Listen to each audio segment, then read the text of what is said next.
Kementerian PAN, apa PAN itu? Pemberdayaan aparatur negara.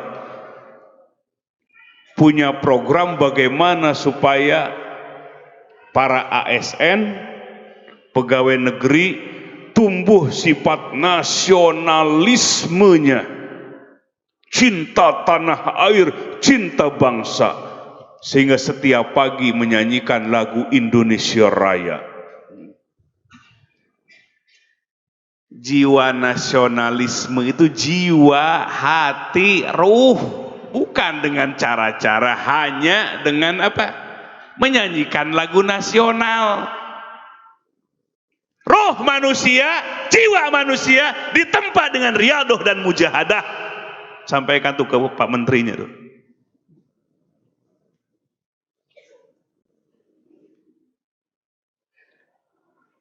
Kalau membangun jiwa manusia, roh manusia dengan cahaya Allah. Coba lihat ke belakang sebelum kemerdekaan. Bangsa ini dijajah 3,5 abad oleh Belanda, Portugis. 3,5 abad. Kita merdeka saja baru belum 1 abad.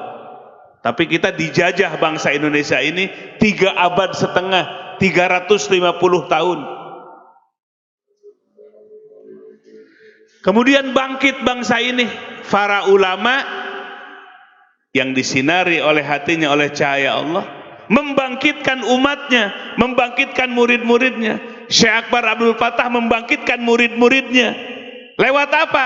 Lewat riyadhah, mujahadah, lewat zikrullah. Sehingga ketika harus turun ke medan perang, walaupun hanya bersenjatakan bambu runcing, tapi dengan semangat yang keluar dari jiwanya, ruhnya, mampu mengusir para penjajah. Itu jiwanya yang dibangun. Bukan hanya menyanyikan lagu nasional. Jiwanya.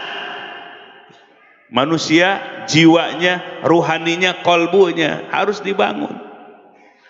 Kalau kita ingin mencetak bangsa yang nasionalisme, yang cinta terhadap bangsanya, maka jiwanya harus disinari oleh cahaya Allah Subhanahu wa ta'ala. Makanya para ASN, murid-murid di berbagai lini instansi, di kehakiman, di kejaksaan, di pendidikan, buktikan bahwa orang Islam, Muslim, menjadi Muslim yang nasionalisme, yang punya tanggung jawab, disiplin, dan tidak korupsi. Dan tidak korupsi.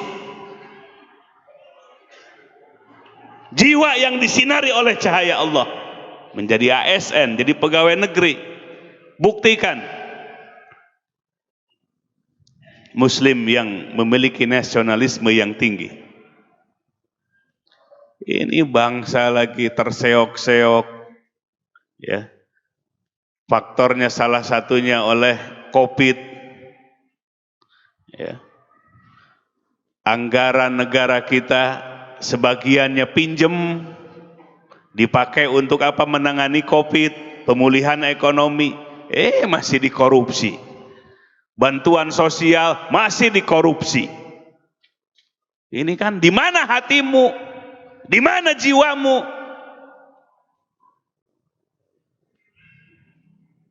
Aneh, bangsa lagi seperti begini, kondisi lagi memprihatinkan, masih korupsi. Masih mementingkan kepentingan pribadi dan keluarganya, diperbesar keinginan dan kebutuhannya. Ya nggak cukup dengan gaji yang ada, fasilitas yang ada. Maka bagi para murid yang ASN atau pegawai negeri atau swasta, apalagi yang khidmah di tarekat, buktikan orang-orang yang benar-benar disiplin, penuh tanggung jawab, dan tidak korupsi.